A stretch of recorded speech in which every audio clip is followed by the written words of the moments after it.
Welcome to intellectuals avenue. आज हम William Shakespeare की सोनेट नंबर 42 को डिस्कस करेंगे, जिसका टाइटल है that thou hast her it is not all my grief. Sonnet का मतलब है 14 लाइंस पर कंसिस्टेंट पोएम। सोनेट को डिटेल में समझने के लिए इसी चैनल यानी इंटेलेक्चुअल्स एवेन्यू पर लिटरेरी टर्म्स या फिगर ऑफ स्पीच की प्लेलिस्ट को विजिट करें। इसके साथ साथ सोनेट पर कंसिस्टेंट लेक्चर का लिंक नीचे डिस्क्रिप्शन बॉक्स में भी मौजूद है। ये सोनेट विलियम शेक्सपियर की उन 154 सोनेट्स में से एक है जो कि रेनेसांस एरा में 1609 में पब्लिश हुई। इन सोनेट्स को 3 ग्रुप्स में डिवाइड किया गया है। फर्स्ट ग्रुप को फेयर यूथ का नाम दिया गया, जो कि फर्स्ट से लेकर 126 सोनेट्स पर कंसिस्टेंट था, और सेकंड ग्रुप का नाम है द डार्क लेडी। ये 127 से लेकर 152 सोनेट्स तक कंसिस्टेंट है। उसके बाद थर्ड ग्रुप का नाम है द ग्रीक सोनेट्स। ये 153 और 154 यानी लास्ट 2 सोनेट्स पर कंसिस्टेंट है। इसके अलावा भी विलियम शेक्सपियर ने अपने डिफरेंट प्लेज में सोनेट्स को लिखा, जैसा कि Romeo and Juliet, Henry V, loves labour lost और एडवर्ड III में इसने कुछ सोनेट्स को शामिल किया। ये पोइम दीगर सोनेट्स की तरह 3 क्वार्टेन्स और 1 कपलेट पर कंसिस्टेंट है, यानी इसकी टोटल 14 लाइंस हैं। इसमें 3 क्वार्टेन्स यूज़ हुए हैं। क्वार्टेन 4 लाइंस पर कंसिस्टेंट स्टैंजा को कहती हैं, और 1 कपलेट यूज़ हुआ है, यानी कपलेट 2 लाइंस पर कंसिस्टेंट स्टैंजा को कहती हैं। तो इस तरह से 3 क्वार्टेन्स और 1 कपलेट पर कंसिस्टेंट होने की वजह से इस पोइम की टोटल लाइंस की स्ट्रेंथ है 14। पोइट कहता है दैट दाउ हैस्ट हर, तुमने उसे पा लिया है, तुमने उसे हासिल कर लिया है। It is not all my grief, यानी पोइट अपने दोस्त को मुखातब करते हुए कहता है कि तुमने मेरी महबूबा को मुझसे छीन कर हासिल कर लिया है, लेकिन मुझे इस बात का कोई दुख नहीं है, मुझे इस बात का कोई गम नहीं है कि तुमने मेरी महबूबा को हासिल कर लिया है। And yet it may be said I loved her dearly, और फिर भी मैं यही कहूँगा कि वो मुझे अजीज़ है, मैं उससे शिद्दत से मोहब्बत करता हूँ। दैट शी हैड दी, लेकिन उसने तुम्हें हासिल कर लिया है। Is of my wailing chief, ये मेरी आहोजारी और मेरे गम की सबसे बड़ी वजह है कि उसने तुमसे मोहब्बत की है, यानी तुम्हारा उसे हासिल कर लेना मुझे गम नहीं देता, लेकिन चूँकि अब मेरी महबूबा भी तुम्हारी तरफ माइल हो गई है, वो भी तुम्हारी मोहब्बत में गिरफ़्तार हो गई है, इस बात का मुझे बहुत दुख है। अ लॉस इन लव, मोहब्बत में ये नुकसान। That touches me more nearly, ये मुझे बहुत शिद्दत से खाए जा रहा है, ये मुझे अंदर से खोखला किए जा रहा है।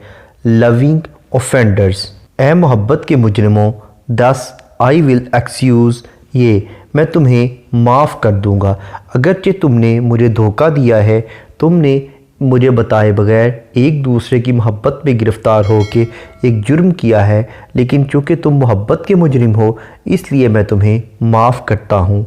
दाउ डस्ट लव हर, तुम उससे मोहब्बत करते हो। बिकॉज दाउ नोस्ट आई लव हर, क्योंकि तुम जानते हो कि मैं उससे मोहब्बत करता हूँ।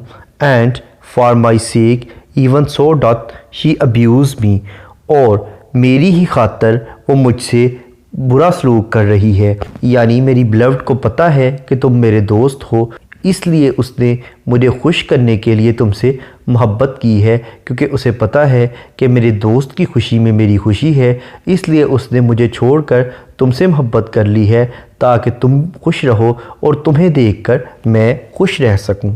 Suffering my friend for my sake to approve her, मेरे दोस्त को मेरी खातर इस बात की इजाज़त दे दो कि वो इसे पसंद करे।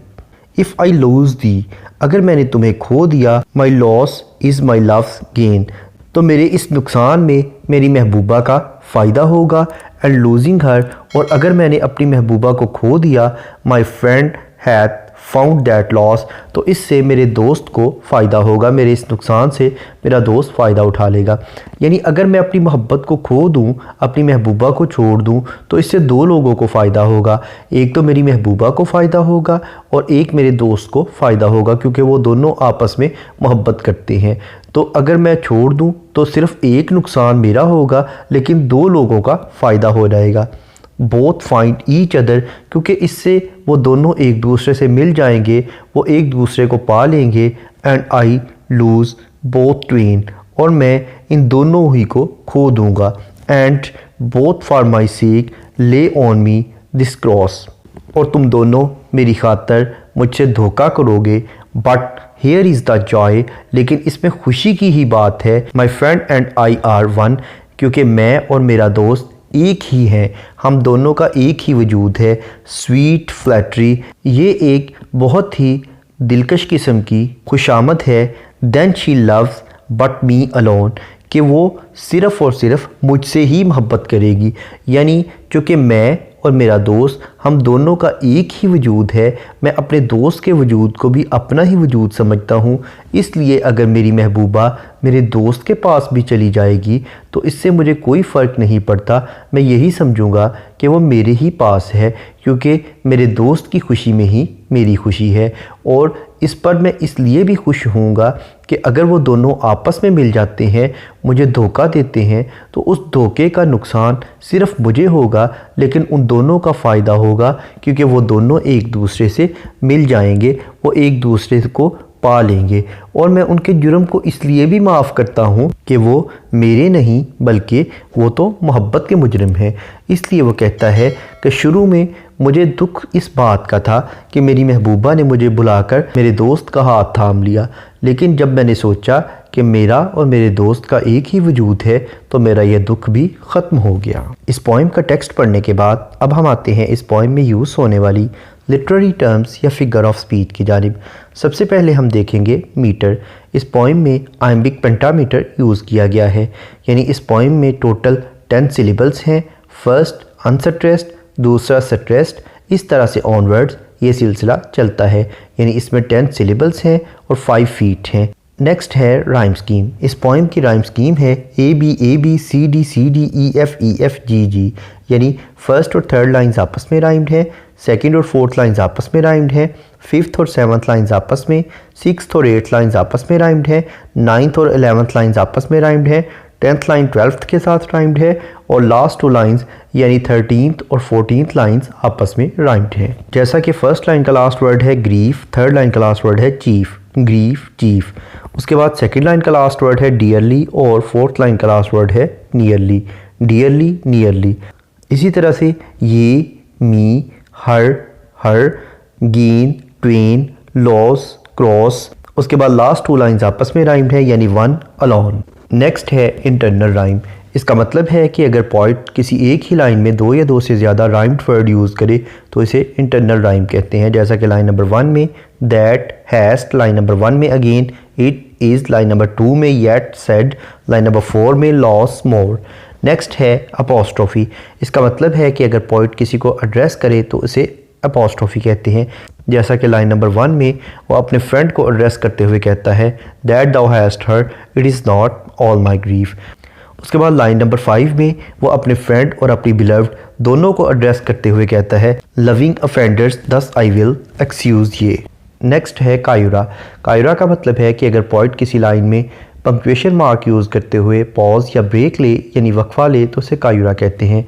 जैसा कि लाइन नंबर 5 में लविंग ऑफेंडर्स के बाद कॉमा यूज़ किया गया है। नेक्स्ट है एलिट्रेशन।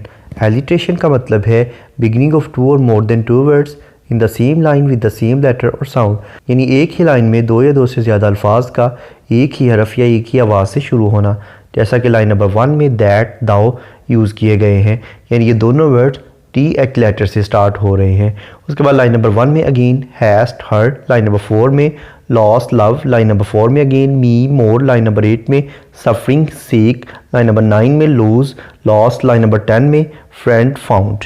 नेक्स्ट है कॉन्सोनेंस। कॉन्सोनेंस का मतलब है use of same consonant letter in the different words of the same line, यानी एक ही लाइन के मुख्तलिफ अल्फाज में एक ही कॉन्सोनेंट लेटर का इस्तेमाल करना।